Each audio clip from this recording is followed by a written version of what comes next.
aqui eu mais uma vez para conversarmos e continuarmos com este nosso projeto. Sabem, quando isto começou eu pensei que fosse ser a coisa mais fácil do mundo, que fosse só chegar aqui, dar testemunho, mas confesso que não tem sido assim tão fácil. Vou-te convidar a orar e a pedires para que Deus permita que seja revelado na medida da tua fé, que não haja nenhuma interferência que não te vai permitir crescer. Amém. No vídeo anterior falamos sobre intimidade com Deus, que propiciou o início da minha intimidade com Deus, propiciou o início da minha libertação. Hoje vou continuar a falar dos benefícios que isto começou a trazer para a minha vida, o meu processo de libertação começou a trazer para a minha vida, porque, como eu estou mesmo a dizer, é um processo, foi e é um processo, não foi nada fácil, desafios existiram, existem, eu sei que continuam existindo de acordo com aquilo que Deus desenhou para a minha vida. Se calhar vais te dizer assim, mas eu estou na igreja há muito tempo, eu oro, eu não sei o que. Concordo e discordo. Concordo porque sim, estás na igreja há muito tempo, eu não sei nada de ti, só tu e Deus é que sabem o que é que tem acontecido contigo, mas discordo porque a libertação, eu aprendi que a libertação não é um ato, é um processo. E se estás a acompanhar estes vídeos, é porque Deus tem um propósito para a tua vida. E este processo varia muito com o propósito que Deus tem na tua vida e o quanto tu vais te permitindo crescer dentro do propósito que Deus tem para a tua vida. No meu caso, este processo de libertação fez-me crescer, fez com que eu começasse a perceber quem é Deus na minha vida, o que é que Deus, não tenho certeza até hoje o que é que Deus pensa ou quer de mim, mas eu sei que todos os dias eu sou surpreendida pelo agir de Deus na minha vida, todos os dias eu sinto o agir de Deus na minha vida, eu sinto, eu olho e digo, não, isto aqui não é dos homens, isto é de Deus. Então eu tenho tido esta oportunidade todos os dias, por isso eu louvo a Deus por Ele me permitir estar neste processo de crescimento espiritual que é acompanhado da libertação, que é acompanhada pelo crescimento espiritual. E eu oro a Deus, sinceramente rogo a Deus para que tu também estejas neste processo, para que tu também alcances a luz. Veja que mesmo depois de tu alcançar a luz, vais continuar neste processo, porque não é algo estático, não é algo que tem um ponto final. É contínuo. Eu acredito que até aqueles que são pastores passam ainda por este processo de libertação e edificação espiritual. Um dia, quem sabe, eu trago um pastor aqui para conversar conosco, um pastor, uma pastora, para conversar conosco sobre esse ponto. Mas hoje eu quero te trazer mais um benefício que a minha intimidade com Deus, que propiciou o início da minha libertação, trouxe para a minha vida, que é aprender a orar. Amadas, muitas de nós dizemos assim, mas eu oro. Sim, como é que oras? Eu gostaria de saber, como é que oras? Pois é, eu também orava e oro. Mas a questão é, como é que eu oro? É importante nós percebermos que a oração é uma arma. E tal como na guerra que nós usamos a arma de diversas formas, na batalha espiritual, no cumprimento do propósito de Deus, a oração também serve dessa forma. Eu não sou militar, nunca fiz nenhum treino militar, nunca fui à guerra. O máximo que eu vejo das guerras é nos filmes e nos vídeos sobre Cabo Delgado. Mas eu sei que há momentos em que é preciso aplacar, há momentos em que é preciso usar uma espingarda, há momentos em que é preciso usar uma pistola do tipo AKM. Bom, acho que é por aí. Mas não se usa a mesma arma sempre. Há momentos que é preciso usar punhos, há momentos em que... Prontos, são várias formas que existem de se usar uma arma. A oração é assim. Eu ficava muito frustrada quando mulheres que estavam no mesmo barco que o meu, no mesmo caminho que o meu, neste deserto, eram abençoadas, tinham lá os filhos e eu perguntava qual é o segredo. Eu, na verdade, perguntava qual é o segredo porque eu me sentia frustrada em olhar e dizer, poxa, a fulana conseguiu, estávamos nisto, vou ficar sozinha, se calhar. E eu perguntava qual é o segredo, mesmo na curiosidade, será que ela fez algo diferente? E a pessoa me respondia assim, é só orar. Eu não vou mentir. Essa era uma das respostas que mais me tirava do sério. Porque eu perguntava, é só orar? Eu estou a orar, por que eu não estou a ter resposta? Não é? Pois é. Neste processo, descobri que não é só orar. Como me respondiam, é só orar? Não é só orar. Como é que você ora? Eu vou trazer aqui uma história que, na verdade, eu descobri há pouco tempo. De verdade, se calhar a coisa de 2 ou 3 semanas, o quão forte a oração da Ana foi. Nós já ouvimos muito falar da Ana, que a Ana chorou para Deus, e a Ana não sei o que, mas tem lá um segredinho, almadas, que eu nunca tinha ouvido. Afinal, é porque Deus queria que sim me fosse revelado, que eu aprendesse assim. Eu, com o processo de libertação, sim, aprendi a orar porque eu já tinha mais intimidade com Deus, eu já conseguia perceber quando Deus me dissesse, hoje eu não quero que tu fales nada, quero apenas que tu te cales e me escutes. Eu já conseguia perceber isso e eu conseguia entrar para o quarto para orar e simplesmente ficar calada. Tinha dias em que eu não conseguia tirar uma palavra, apenas chorava. Tinha dias em que eu só conseguia ficar de joelhos, colocar lá as mãos para fazer oração e não tirar nada. Tinha dias que eu orava 2, 3 horas seguidas, não perceber que estou a ficar esse tempo todo em oração e estar lá a falar com Deus normalmente. Tinha dias em que era só uma conversa assim muito rápida. Deus, sou eu de novo, estou aqui para te recordar, sou tua filha, renova a minha fé, me fortifica. Sim, mas a minha maneira de orar começou a ser diferente, começou a ser de acordo com aquilo que Deus me permitia fazer.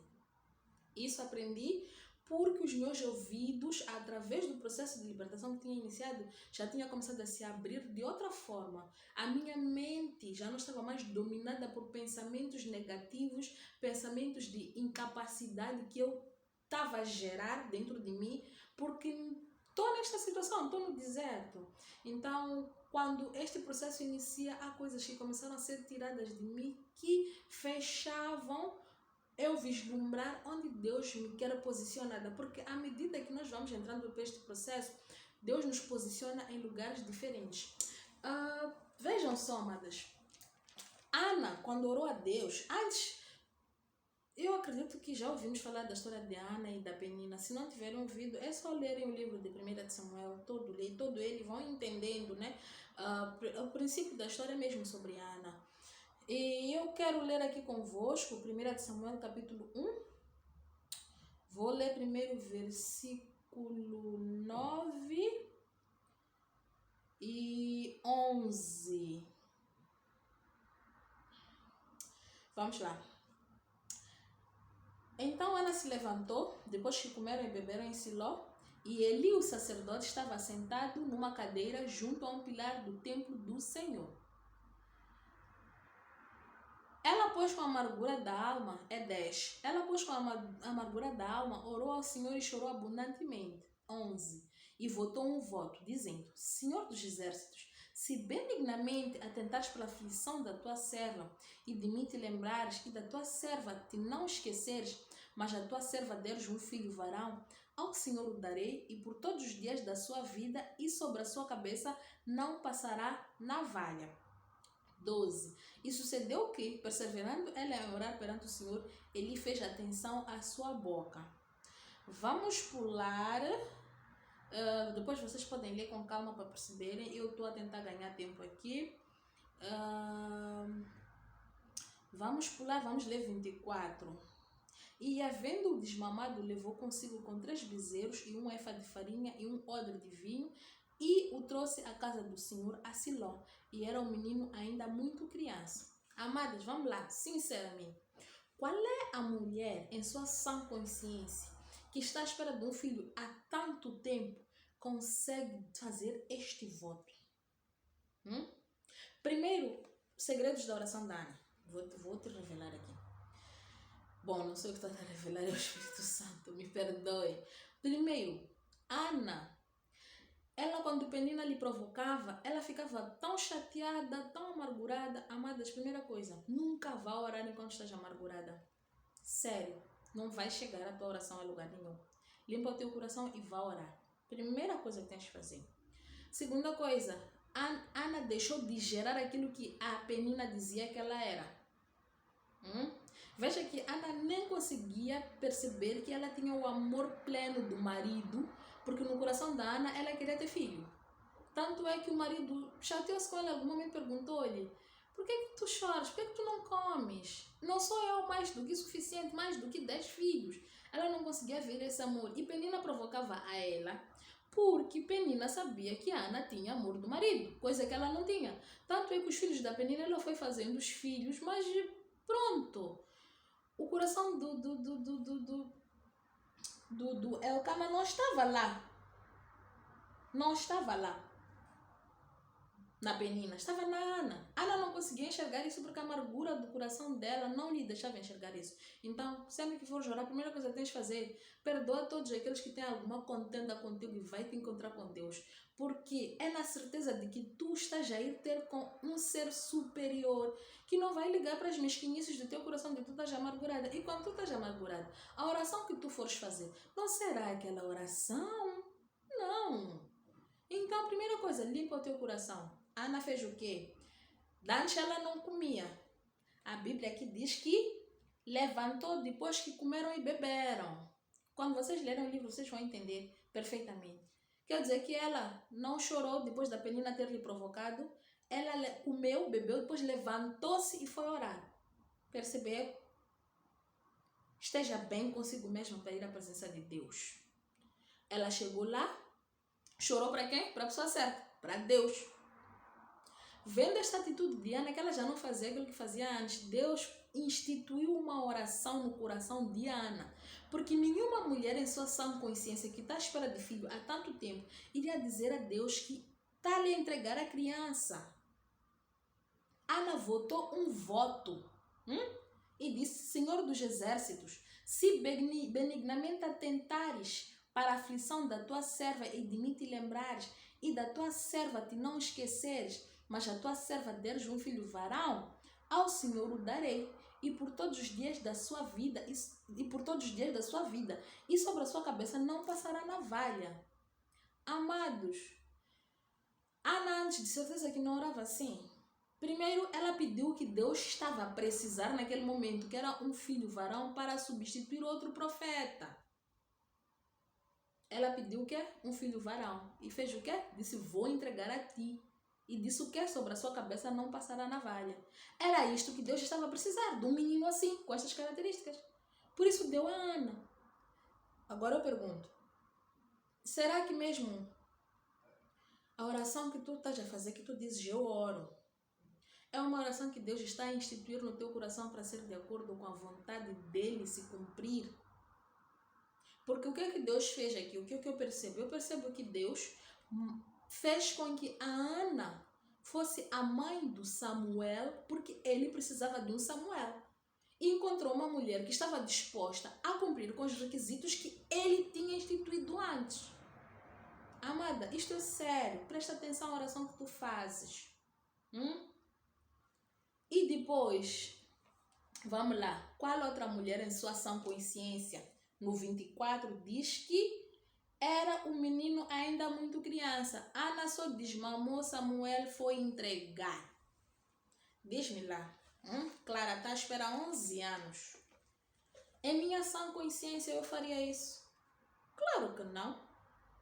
Há uma coisa que eu dizia muito antes.